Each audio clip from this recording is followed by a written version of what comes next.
നമസ്കാരം.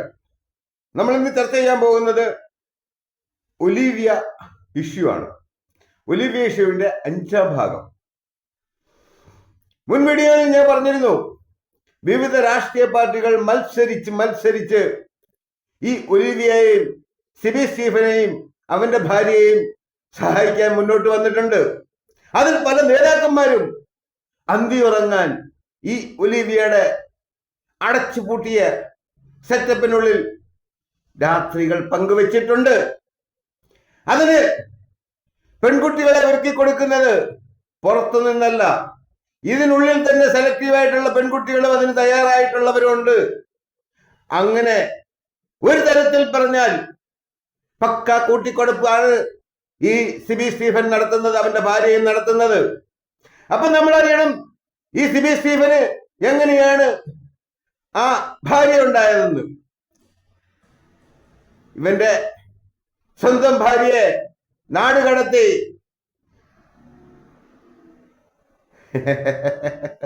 കാശുണ്ടാക്കിയെന്നൊന്നും ഞാൻ പറയത്തില്ലയോ. അതിനുശേഷം ഇവന്റെ സ്ഥാപനത്തിലെ വെറും ഒരു ജീവനക്കാരിയായിരുന്ന ഈ അശ്വതി എന്ന് പറയുന്ന അച്ചുവിനെ ഇവൻ കൂടെ കൂട്ടിയതാണ്. ഇവൻ അന്നേ ബോധ്യം വന്നതാണ് ആ സ്ത്രീ ഇവന്റെ എന്ത് വളരായ്മയ്ക്കും കൂട്ടു നിൽക്കുന്ന വർഗത്തിൽപ്പെട്ടതാണെന്ന്. അങ്ങനെ കൂടെ കൂട്ടിയ അവളുടെ ആശയത്തിൽ നിന്നാണ് ഇങ്ങനെ പെൺകുട്ടികളെ, അതും 26 വയസ്സിന് താഴെയുള്ള പെൺകുട്ടികളെ, സുന്ദരികളായ പെൺകുട്ടികളെ, നല്ല പെൺകുട്ടികളെ ഒക്കെ 40,000 50,000 ഒക്കെ ഓഫർ കൊടുത്ത് കൂടെ കൂട്ടിയത്. അപ്പൊ നിങ്ങൾ കരുതും ഇവർക്ക് അത്രയും കിട്ടുന്നുണ്ടോ?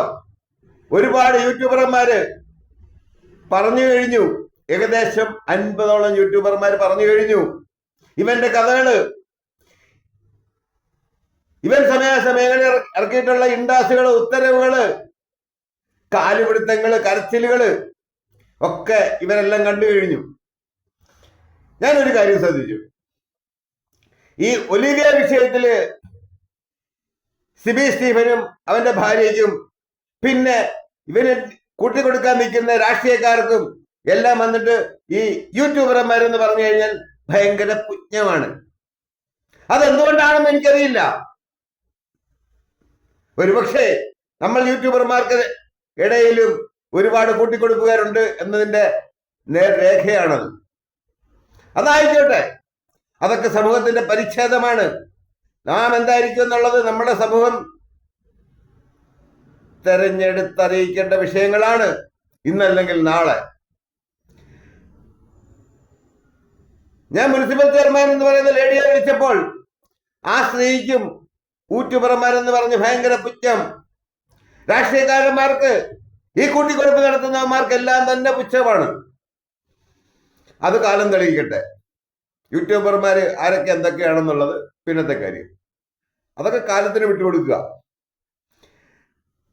പക്ഷെ ഇങ്ങനെ സെലക്റ്റീവായി തെരഞ്ഞെടുക്കപ്പെടുന്ന പെൺകുട്ടികളിൽ നിന്ന് ഇവന്റെ ഇംഗിതത്തിന് കൂട്ടുനിൽക്കുകയും ഇവന്റെ വ്യാപാര ആവശ്യങ്ങൾക്ക് വേണ്ടിയിട്ട് വിനിയോഗിക്കപ്പെടുകയും ചെയ്യാൻ വേണ്ടിയിട്ട് പ്രത്യേകം തെരഞ്ഞെടുക്കപ്പെടുന്നുണ്ട്. അങ്ങനെയുള്ളവരെ തേടിയാണ് പല പ്രമുഖ നേതാക്കന്മാരും ഇവരെ തേടിയെത്തുന്നതും ഇവിടെ വന്ന് സുഖനിദ്രയിൽ ആണ്ടുപോകുന്നതും.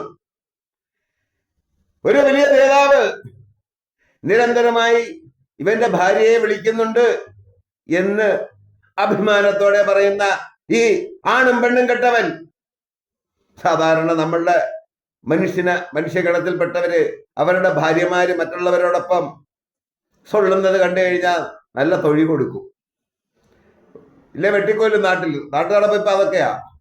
പക്ഷേ ഇവന് മാത്രം ഇവന്റെ ഭാര്യയെ ആര് വിളിച്ചാലും ഇവന് പ്രശ്നമില്ല.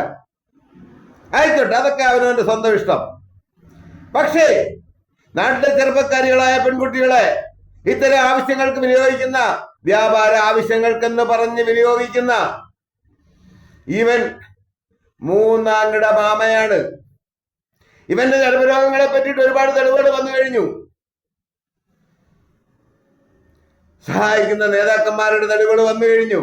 ഞാൻ ഇന്നലെ പറഞ്ഞൊരു വീഡിയോയിൽ പറഞ്ഞിരുന്നു, അവിടുത്തെ ചില പ്രമുഖ രാഷ്ട്രീയ പാർട്ടികളുടെ വളച്ചു കുത്തിയെടുക്കുന്ന ഫണ്ടുകളെല്ലാം വിനിയോഗിക്കപ്പെടുന്നത് മീൻ കച്ചവടത്തിലും മറ്റതുപോലുള്ള വ്യാപാരങ്ങളിലുമാണ്.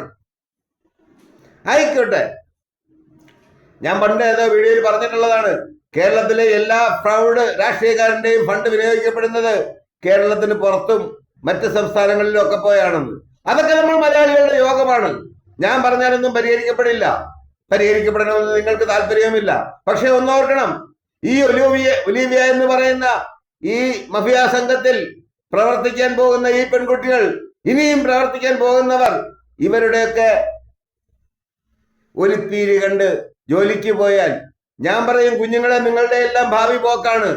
കാരണം നാളെ നിങ്ങൾക്കെല്ലാം ഒരു ദാമ്പത്യം എന്ന് പറയുന്ന ഒരു ദിവസമുണ്ട്. ആ സമയത്ത് എങ്ങനെയെങ്കിലും നിങ്ങൾ എത്ര മറച്ചു വെച്ചാലും നിങ്ങളുടെ ഭർത്താക്കന്മാർ ഒരു ദിവസം ഇത് അറിയും, നിങ്ങൾ ആ സ്ഥാപനത്തിൽ ജോലിക്ക് പോയിട്ടുള്ളതാണെന്ന്.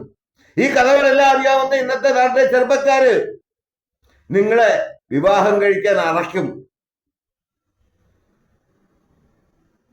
അങ്ങനെ വന്നാൽ നിങ്ങളുടെ ഭാവി നിങ്ങൾ തന്നെ കോടാലിക്ക് വെട്ടിക്കളയുകയാണ് ചെയ്യുന്നത്, മൂടോടെ വെട്ടിക്കളയുകയാണ് ചെയ്യുന്നത്.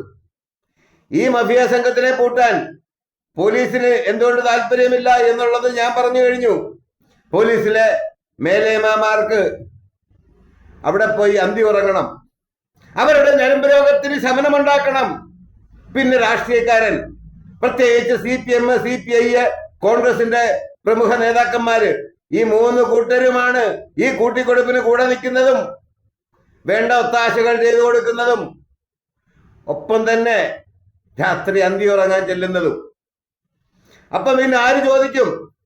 ഞാൻ ചോദിക്കുന്നത്, ഇത്ര 50ഓളം യൂട്യൂബർമാര്, അവരുടെ ആയിരക്കണക്കിന് ലക്ഷക്കണക്കിന് സബ്സ്ക്രൈബേഴ്സ് ഒക്കെ ഈ വീഡിയോകൾ കണ്ടിട്ട് ആരും കണ്ട് ആസ്വദിക്കുന്നതല്ലാതെ ബന്ധപ്പെട്ട ഹൈക്കോടതിയിലോ നമ്മളുടെ ഹ്യൂമൻ റൈറ്റ്സ് കമ്മീഷനിലോ ഒന്നും ഒരു പരാതി ഇതുവരെ എത്തിയില്ലേ എന്നാണ് ഞാൻ ചോദിക്കുന്നത്.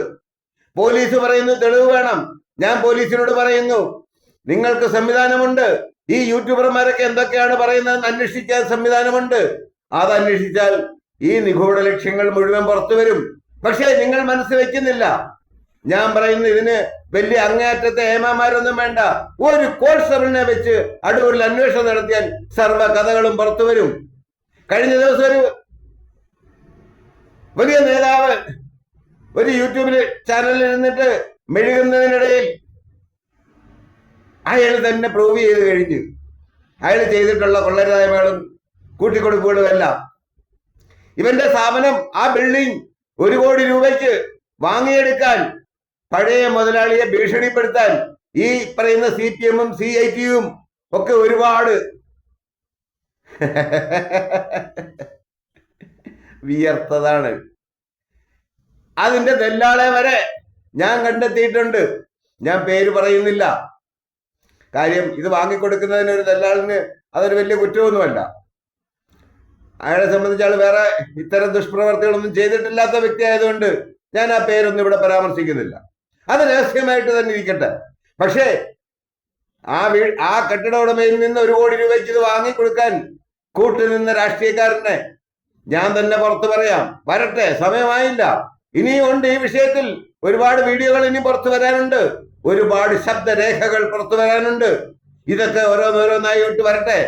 ആ സമയങ്ങളിൽ ഞാൻ ആ കഥകള് കൂടുതൽ നിങ്ങളോട് പറയാം.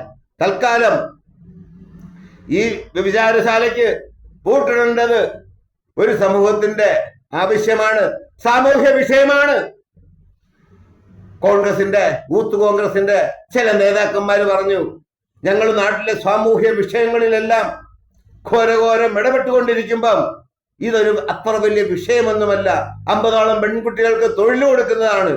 ഞാൻ പറയുന്നത്, ആ യൂത്ത് കോൺഗ്രസിന്റെ ജയകൃഷ്ണൻ എന്ന് പറയുന്ന നേതാവിനോട് ഞാൻ പറയുന്നു, അല്ലെ അവന്റെ ജില്ലാ പ്രസിഡന്റ് വിജയ് എന്ന് പറയുന്ന ഊള നേതാവിനോട് ഞാൻ പറയുന്നു, നീ 50 അല്ല 500 പെൺകുട്ടികളെ കൊണ്ടു നിർത്തിയാലും മറ്റേ ആവശ്യങ്ങൾക്ക് ഇഷ്ടം പോലെ വ്യാപാരം നടക്കുന്ന സ്ഥലങ്ങൾ കേരളത്തിൽ തന്നെ ഒരുപാടുണ്ട്. കാര്യം, മലയാളി എന്ന് പറയുന്ന സമൂഹത്തില് 95% ഞരമ്പ് രോഗം ബാധിച്ച ക്രിമിനലുകളാണ്. ഞാനും നീ ഉൾപ്പെടെ അവസരം കിട്ടിയാൽ പെണ്ണിന്റെ പാവാട പൊക്കാൻ നടക്കുന്ന നായ്ക്കളാണെന്നുള്ള ബോധ്യം കേരളത്തിലെ ഒട്ടുമിക്ക ജനങ്ങൾക്കും ബോധ്യപ്പെട്ടിട്ടുള്ളത് തന്നെയാണ്. കാരണം നിരന്തരം ഓരോ ദിവസങ്ങളിലും വരുന്ന വാർത്തകൾ പരിശോധിച്ചാൽ മാത്രം മതിയാകും. അപ്പം നിങ്ങൾ പുച്ഛിച്ചു തള്ളുന്ന ആ യൂട്യൂബർമാരിൽ ഞാനും ഒരു യൂട്യൂബറായി പോയല്ലോ എന്നോർത്ത് നാണത്തോടെ ലാൽ സലാം.